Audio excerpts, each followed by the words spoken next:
Chilli sauce தான் செய்ய போகிறோம். அதுக்கு நான் ஒரு 12 வரமிளகாய் எடுத்துருக்குறேன். இப்போ இதில் ஊற்றிக்கலாம். கொஞ்சமாகவே ஊற்றிட்டு இது அப்படியே ஒரு 10 நிமிஷம் ஊறட்டும். அது மூடி போட்டு வச்சிடலாம். மிளகாய் நல்லா ஊறிட்டு இது அப்படியே நம்ம அதை தண்ணியோடய அரைச்சிக்கலாம். பூண்டு, ஒரு சின்ன துண்டு வெங்காயம், ஒரு தக்காளி கட் பண்ணி வச்சுருக்கேன். இதை நல்லா நைஸாக அரைச்சி எடுத்துக்கலாம்.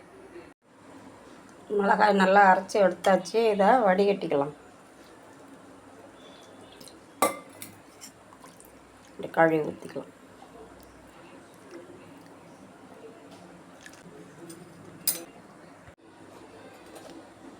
இது நல்லா வடிகட்டி எடுத்தாச்சு. இந்த சக்கையை வந்துட்டு நம்ம எதாவது சட்னி அரைச்சோம்னா அதில் சேர்த்து அரைச்சிக்கலாம். வேஸ்ட்டு பண்ண வேண்டாம். அது நல்லா வடிகட்டி எடுத்தாச்சு. ஒரு கடாய் வச்சுருக்குறேன். அதில் 1 ஸ்பூன் எண்ணெய் விட்டு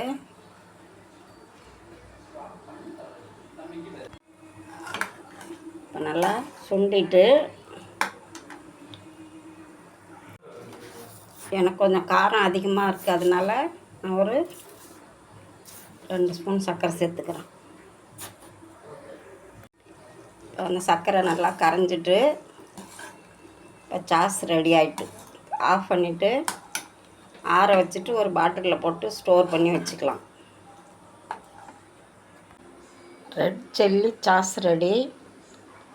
ட்ரை பண்ணி பாருங்கள். லைக் பண்ணுங்கள், ஷேர் பண்ணுங்கள், கமெண்ட் பண்ணுங்கள்.